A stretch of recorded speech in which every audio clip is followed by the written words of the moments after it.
Hi everybody, so today we're going to a seminar called Think with Google.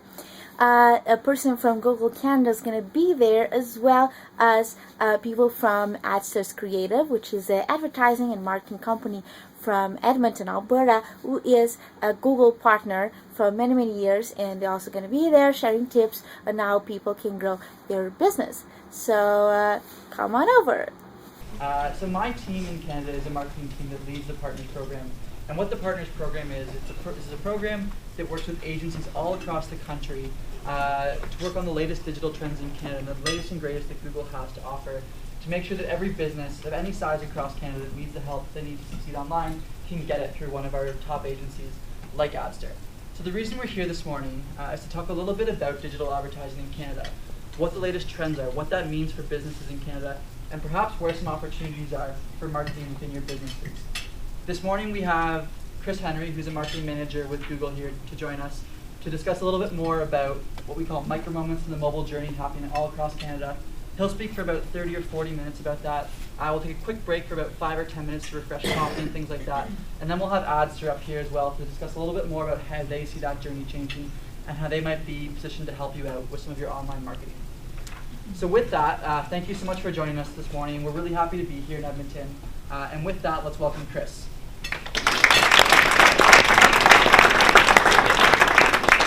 Can everyone hear me all right? Yep. Perfect. Thank you very much, Alex, and thank you all very much for having us here.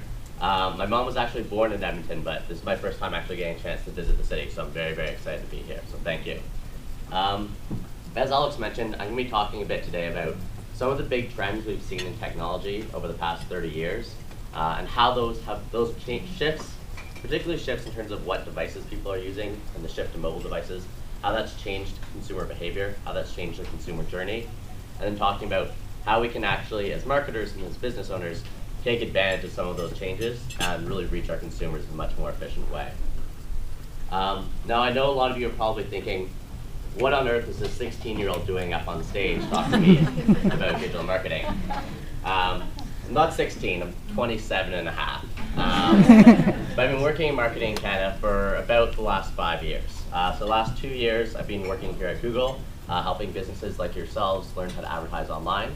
And the 3 years before that, I worked in a consumer packaged goods company called Unilever, working on large brand advertising, doing a lot of sort of this traditional model of advertising.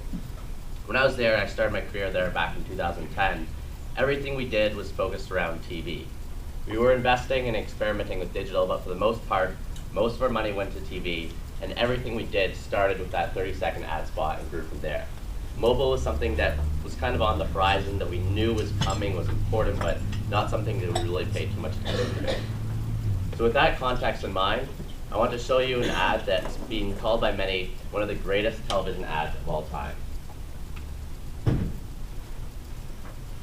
I'd like to buy the world a home and furnish it with love. Grow apple trees and honey bees and snow white turtle doves. I like to teach the world to sing. Sing with me. Perfect harmony, perfect harmony. I like to buy the world a book and keep it company. And the real I like to teach the world to sing. To perfect harmony, perfectly. And I'd like to buy the world a coat and keep it company. It's the real thing. What the world wants today is the real thing. What the world wants today is the real thing. Now, for those of you who hadn't seen that ad before, given the context and the setup of that was the greatest ad of all time, you may be sitting here thinking that is one of the worst ads of all time. But you have to think about and remember the context and the time in which that ad came out. It was 1971, in the midst of the civil rights movement, the height of the Vietnam War. It was a country torn apart by division, and there was no real sense of unity. And this ad really brought people together. The story behind it actually, a lot of you may think that it was created by Don Draper, but it was actually another creative director at McCann Erickson who was in the airport waiting for a flight to Atlanta. And he was going to go pitch Coke on this new ad campaign, but I didn't really have a great idea that he loved. And the flight was delayed for several hours, so he's sitting there in the airport lounge, and he sees this group of people who otherwise should be angry and bitter, but they're actually all sitting together laughing and enjoying a moment over a few bottles of Coke. And he realized that Coke could serve this role as bringing people together and being the sense of unity and joy. And that's sort of been a foundation for the Coke model of advertising ever since. This ad was a huge, huge hit. Coke received hundreds of thousands of letters from really engaged consumers. That song was a top 10 hit on radio. And part of the reason why it was successful is he really found an insight that struck a chord with audiences across the nation at the time. But the other reason was that it came out in a time of media scarcity. At the time this ad came out, you could buy advertising on the main network channels and you could reach 80 to 90% of your network just like that. 80 to 90% of your consumers. We don't live in that day anymore. We live in a time of media scarcity. When I come home from work, I can go to YouTube, I can check out 300 different channels on TV, I can check out Netflix, different other video on demand streaming services. There's so much choice out there that can actually sometimes be paralyzing, and I end up sitting there for half an hour just trying to figure out what I want to watch. But it's actually a really, really exciting time because of that, because it's no longer about who has the biggest bank account and who can just buy the most media. It's about being really smart and strategic and being there in specific moments that matter to the consumer and being there with the answer that they're looking for when they need it. I want to take a look back at, so this shows the sales of PCs over the past 30 or so years, up until about 2010. And if you're looking at this chart in 2010, you're thinking, wow, this is a fantastic business to be in, it's never going anywhere, we should all start a PC company. And a lot of the biggest companies of today were founded on this growth of the PC revolution. eBay, Yahoo, Microsoft, Apple, Google, were all built on the basis of this revolution. Let's pick this up.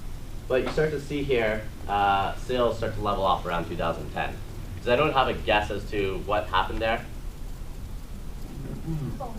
Yeah, the rise of the smartphone. And you can see the sales of smartphones dramatically shooting and overtaking the sales of PCs. And this has really changed, fundamentally, how consumers look for information, how they interact with brands, how they access media, and it shifts the way that we have to think about reaching consumers when we're developing marketing plans. So this is a little hard to read, but it shows you that the amount of time that is spent on mobile devices versus desktop or laptop devices is now greater as of 2015, and that includes non-voice. That doesn't include the time that you're spent talking on the phone. We now see more searches on Google coming from mobile devices than from desktops and laptops. We see more videos on YouTube being watched on mobile versus desktop and laptop. And we had about 30 or so years to try and figure out how consumers were using PCs and how we could reach them through these. We have 8 years, if you're being generous, of data and information trying to figure out how people are using the phones and how this has changed the consumer journey. So it's something that's still, well, fairly new. It's now completely taken over in terms of how we access information, and it's something that we need to always be thinking about when we're designing our marketing plans. Does anyone have a guess as to how many times on average the average person takes out their phone and uses it in a day? 30? Any other guesses? 100. 100? Any other guesses? 220. That's close. So it's 150 times per day. Although this is a 2013 stat, so I'd guess it's probably closer to 220 today. We take our phones 150 times a day, and we spend about, on average, 170 minutes on them. So we're taking them out a lot, but in very short bursts of time. So it's not you're spending half an hour kind of on your computer like you would on your laptop or else like surfing the internet. You're going on for a very short, specific moment to get something done. So this is an example of my day yesterday and some of the different moments I would have reached my phone to interact. So woke up, snoozed the alarm, text my friend Theo, talked about going to go find a place to eat brunch, got a voicemail from my mom, called her back, then I checked my calendar and realized realized that my flight was about 3 hours away, quickly rushed and packed, then took a picture as I was stuck in traffic on the way to the airport, and then while I was on the flight, was able to check my email, which is still something that completely amazes me today, that you can get internet on a plane, like, wow. So these are really useful moments to me, and moments when I'm using my phone, but there's really no place for a brand marketer to be involved there. I don't want you selling me an ad while I'm having a phone call with my mom. But then there's all these other moments, what we call micro moments, that actually are really, really relevant for brands and for companies to engage me with. So right after I got off the phone with my friend, I went online and searched for a place to go eat brunch. Then after having brunch with my friend who had just gone back from Nicaragua, I got really jealous about his travel, so I wanted to research and see, all right, what trips could I take this year, where could I go, so I could get better Instagram photos than him.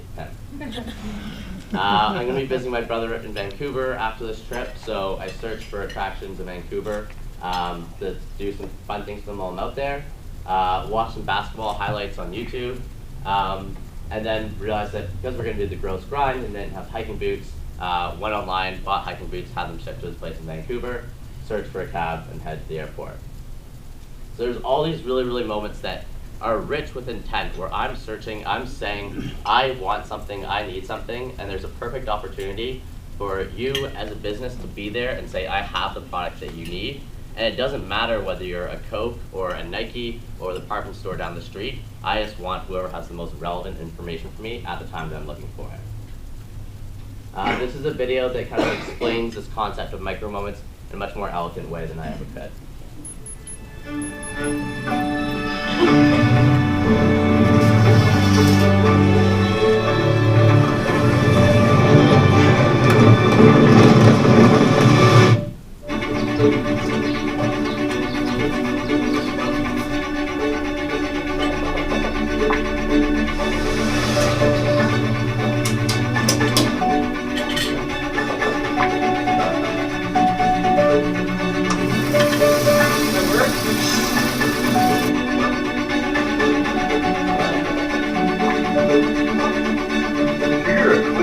Grinding sound when you turn the key.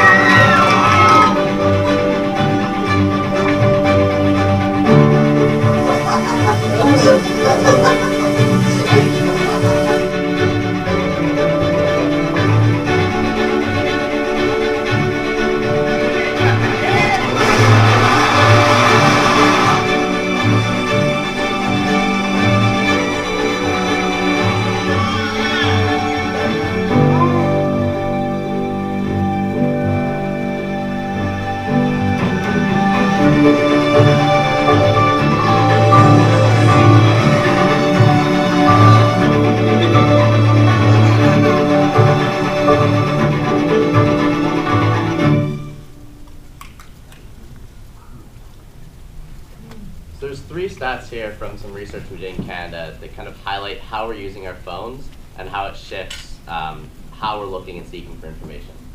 So one is the increase in the percentage of time that we're spending and going to our phone versus desktop sessions. So we're going to our phone more frequently, but in every session we're spending less time. So they're more frequent but shorter visits, and the conversion rates on mobile are going up. So we're going to our phone for a short period of time to get something done. And so what that really drives is there's a strong need for immediacy.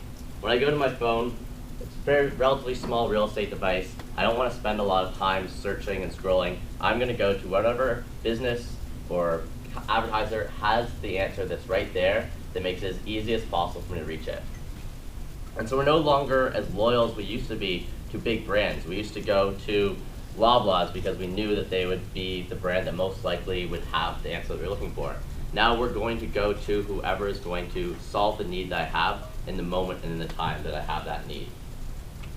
An example, actually, a couple of months ago, I was doing a presentation in Montreal, and I was only going there for the night, so I had only brought 1 pair of pants with me, and was out for dinner with some people there at 7:45, and my pants ripped. And I was going to have to go on stage the next morning with a massive rip down the leg of my pants. So a little bit of a panic, went on my phone and searched for men's clothing near me, and I found a location-based ad for Simon's, which is a department store in Montreal. Could see that the store was actually about 3 blocks from where I was. They were still open. They were closing in 15 minutes. And so I ran to Simon's, was able to get a pair of pants, and saved the day. They're actually the pants that I'm wearing right now, coincidentally enough. But I didn't go to the Gap. I didn't search for the Gap. I didn't search for Old Navy or J. Crew. I didn't go to a brand. I searched for, this is the need that I have right now, and whoever was able to solve that for me first got my business. So there's 3 things that we want to think of when we're trying to think about how can we as brands and as marketers take advantage of these different micro moments and be there for customers. The first is really identifying what are those micro moments for your consumers.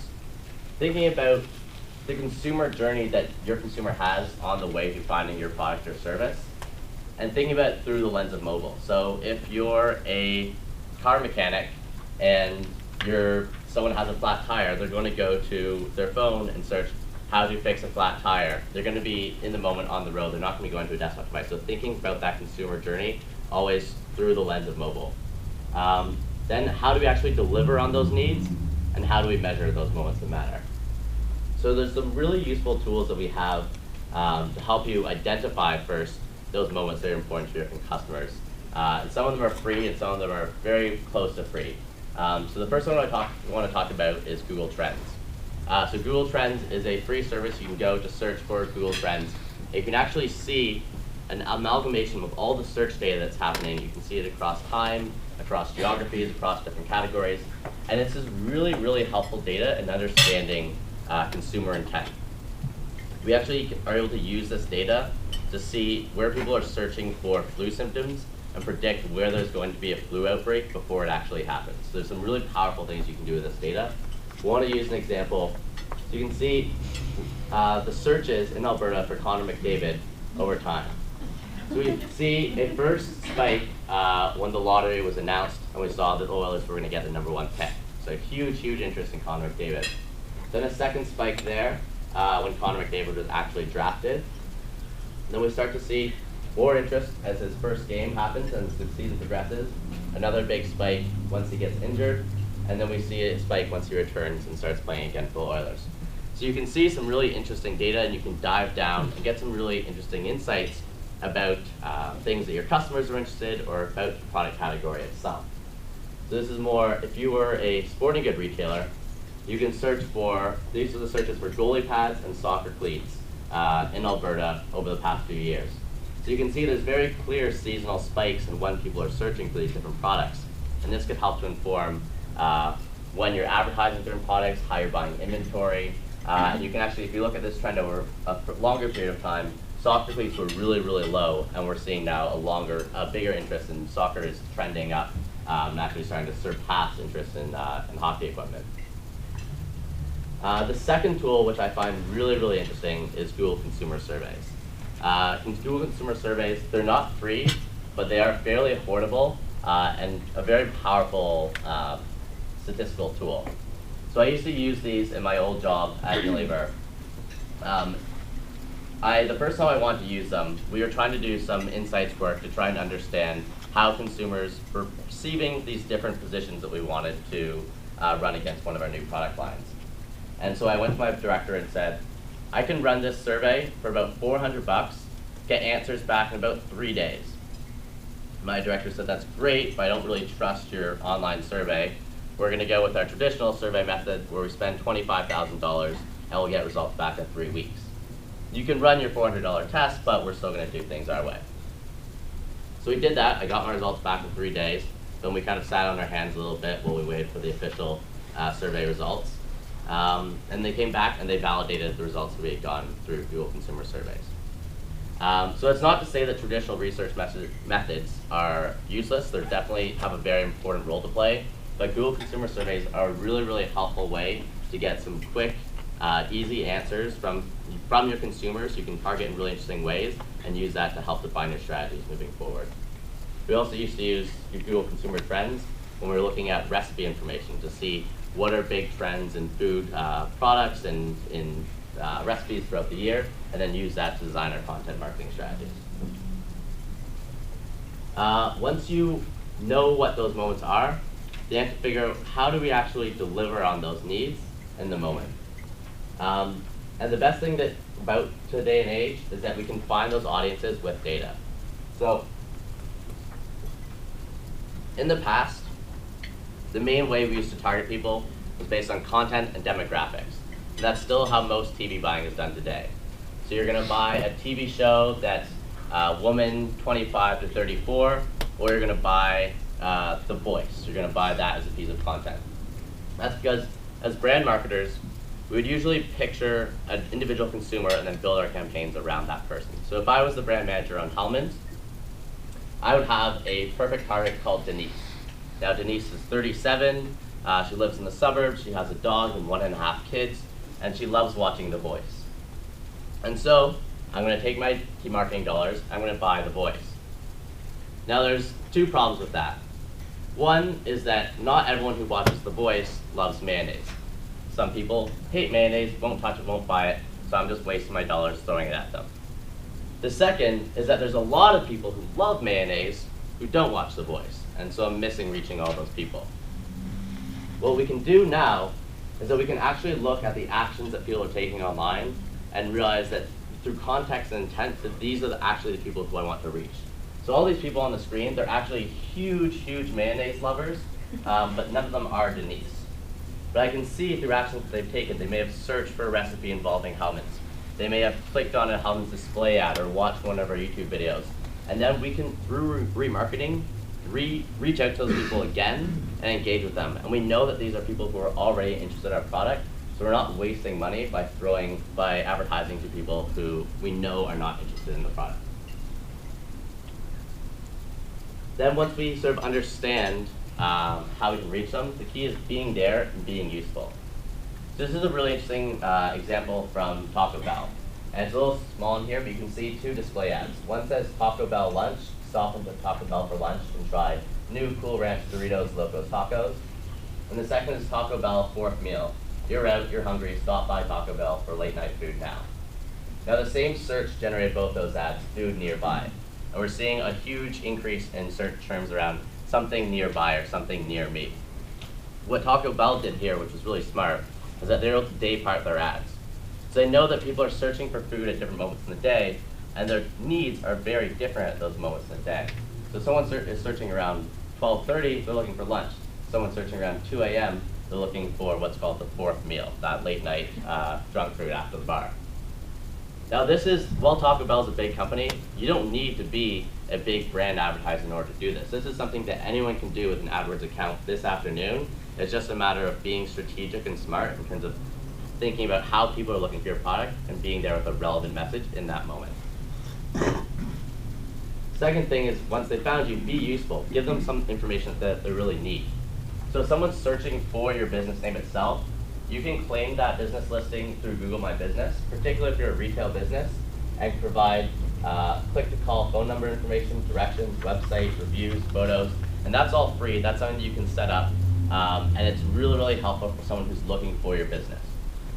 Now, if someone's not looking for your business name, but looking for something related to your business, so if they're searching for hockey equipment near me, then you can have some really, really helpful, relevant, contextual ads that help give them the information they need. You can have click-to-call extensions. You can have mobile extensions that link into parts of your website that's relevant to them. So being there and having the most relevant answer is really, really going to help. And because you can see on that, you're only getting 3 answers there. You're not going to scroll down. You're not going to see the first 10 results you would see on a desktop device. And through YouTube, there's some really interesting things you can do as well. So you can either create content. So there's a dentist actually who saw that a lot of people were really worried when they're going in for different consultations. They didn't know what was involved with the root canal. So he created a series of videos for the most common dental procedures. So when searching for what is a root canal, his content was there and showing people sort of, here's the process leading up to it, here's what it actually is, here's the recovery process. And not only did it put people much more at ease, but then they saw him as a trusted source of advice for dental issues. And then if you want to make sure people are seeing that content, you can buy ads against it. And with the TrueView ad format, you only actually pay if someone watches the whole ad. So if they click to skip the ad, you're not paying for that view, so you're not wasting those ad dollars. And then finally, you have to measure. If you can't measure it, then what's the point? Because you don't know what's working, what's not. And there's a lot that you can measure right now. These are just a few of the different KPIs that you can measure. The key thing is that for any different campaign that you're running, is being really choiceful and specific about what's the one or max 2 key metrics that you want to measure. Because if you try and measure all of it, you're not going to be able to measure really any of it. The important thing is being able to, you could have multiple KPIs for your business overall, but think about for each individual piece of communication campaign, what's the most important thing to think about. We often get stuck in a trap of putting more importance on that last click, that last phone call, that last visit into the store, and saying that all of the sales came through that last store visit.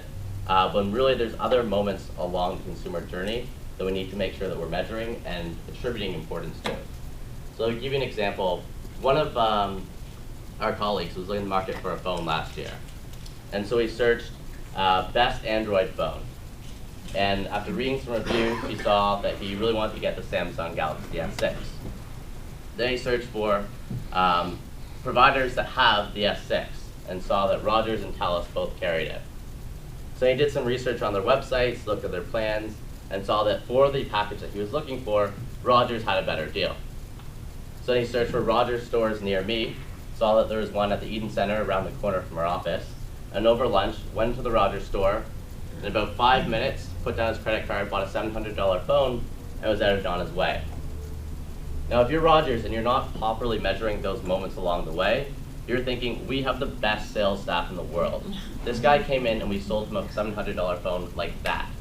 But really, there was a lot of really important moments that took place in the research process along the way that helped to lead to that sale. So being able to recognize the importance of those and measure those properly is really, really important. And the really cool thing about measurement is that we can actually do it in real time now. So with the traditional advertising model, what you would normally do is you'd spend 3 months on research, then you use that to build your TV campaign, spend about 4 months in production, put that out, put it in media for another 4 months, and then wait 2 months to get the results and see, did this actually have any impact on sales?